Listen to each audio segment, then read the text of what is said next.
నేను జూలిని చూడ్డానికని వెళ్ళిన కిందికి వెళ్ళినప్పుడల్లా వాడి దగ్గరికి వెళ్ళి చూసేసి వస్తుంటా. నేను లోపల చూసేసరికి 4 పప్పీసే ఉన్నాయి. ఏంది మిగతా 2 ఎక్కడ పోయినాయా అనేసి వాడిని బయటికి తీసుకొచ్చి కూడా చూసినాం. ఎక్కడ కనిపిస్తలేవు. ఇక్కడ పోయినా ఎవరైనా వచ్చి తీసుకెళ్ళి రాయింది ఇంకా మిగతా పప్పీస్ని. అది అమ్మాయా అబ్బాయా ఎవరు వచ్చారు ఇంత దూరము 2 డేస్కి ఎవరు తీసుకెళ్తారు ఎవరికి ఎవరు చెప్పకుండా అని అనుకున్నా. అయితే ఆ కార్పెట్ మొత్తం తీసి అంతా చూసిన.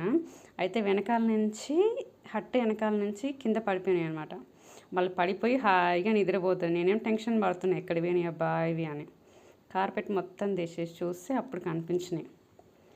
ఇది ఒక స్టాండ్ లెక్క ఒక చిన్నది ఉంది. దాని మీద అది పెట్టేసి దాని మీద హట్టు పెట్టినాం అనమాట. అట్లా కింద గ్యాప్ ఎక్కువ వచ్చింది. హైట్ ఎక్కువ ఉంటుంది, వర్షం పడదు, చిన్న చిన్న పురుగులు గట్రా పైకి రావు, కొంచెం హైట్ ఎక్కువ ఉంటాయి. సో అట్లా పెట్టినాం అనమాట. అయితే ఇవి వెనకాల పడిపోయినాయి. తర్వాత నేనే చూసి తీసుకొచ్చిన. అప్పుడు ఈ వీడియో తీసిన అనమాట. ఆ చిన్న పప్పిని మంచిగా నిద్రపోతున్నాయి. జూలీ ఏం తెలియనట్టు మంచిగా హాయిగా పడుకొని ఆ మిగతా 4 పప్పీస్ని వేసుకొని పాలిస్తుంది.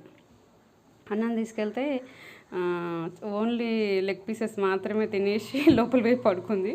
అన్నం అంతా అట్లే పెట్టింది. కాసేపు అయినాక ఎండ వస్తే కార్పెట్ మొత్తం తీసేసి పక్కకి వేసేసిన. కాస్త గాలి ఆడుతుంది కదా ఎండ కొడుతుంటే అనేసి మొత్తం తీసేసి క్లీన్ చేసేసి వచ్చేసిన.